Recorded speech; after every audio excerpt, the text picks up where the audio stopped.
Okay, now I removed all the straw off the top, the grass and the stuff that was there. Doing our little inoculation bucket at the end. The straw and a lot of the bigger clumps of grass that's over here on this pile of sticks, which we'll eventually just keep adding to and breaking down, and then that'll be a garden bed as well that runs along this way, along the path. That's in progress. What I want to show you is this right here. So this came out of our old worm bucket. What's that? Oh, that's a leaf. That we had out in front of the garage. I had this expanded clay from the aquaponics thing. You see that in there to kind of keep the worms from making their way and moving down to the spigot. Come out of there, right? Here we got probably a banana thing. Got some other little trash you can pull out as we're going through and sifting through it. But this is vermicompost. It's broke down. There's some biochar in here, some bigger chunks like this.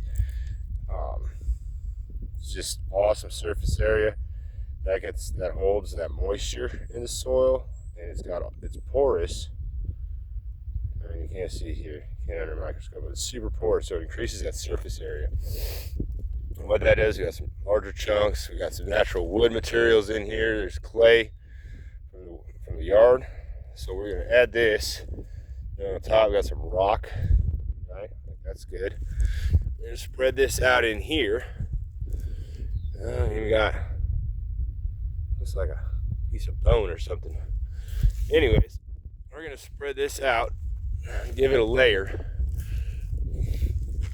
over what we did last year. Using my hand because it's good. But if you were to take a sample of this too and look at it under a microscope, you're going to see a lot of microorganisms.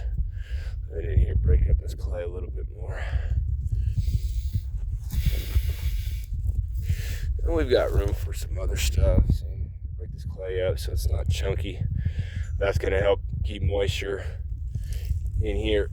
All that expanded clay is going to help keep moisture in here.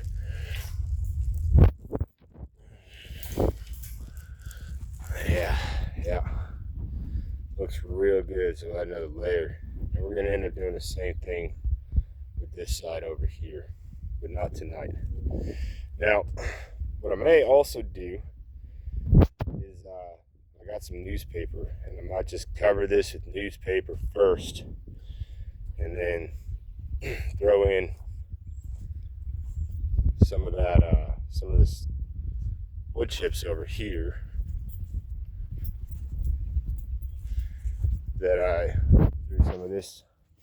It's upside down, but it's got mycorrhizae, which is fungal, right? And you can see that it's starting to cook off. It's starting it's starting to do its thing as well, right? And see all that white stuff? That's the mycorrhizae, which is beneficial and lives on these wood chips. So we're gonna let this keep breaking down here as we mix it up.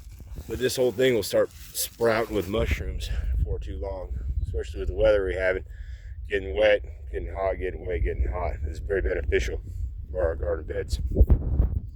So we'll end up doing that. Now, part of me is debating on whether I should just throw seeds in here right now and let them get started and then cover it all up. Well, I don't really want to do that because I want to inoculate the seeds outside of the bed with roots and really charge them up with beneficial stuff before I plant them, so that they're not shocked when they get in here and they'll have a higher capacity to grow. And the other thing is that a lot of the seeds that I have right now are for warmer weather later on. Even though it's 80 degrees right now, it's March 6th, we have 2 months going into early May where it frosts and has freezes still. So we need to keep that in mind. But what I'm going to do, I'm going to set this up. I'm going to run these chips over the top of it, and I'm going to let it sit and just start doing its thing, breaking down, getting used to itself, becoming neighbors, right? With the new stuff, is eating the old stuff, and it's all going to learn how to get along real well, so that when we are ready to plant, it's just going to take off and do awesome things. I'll show you the next step.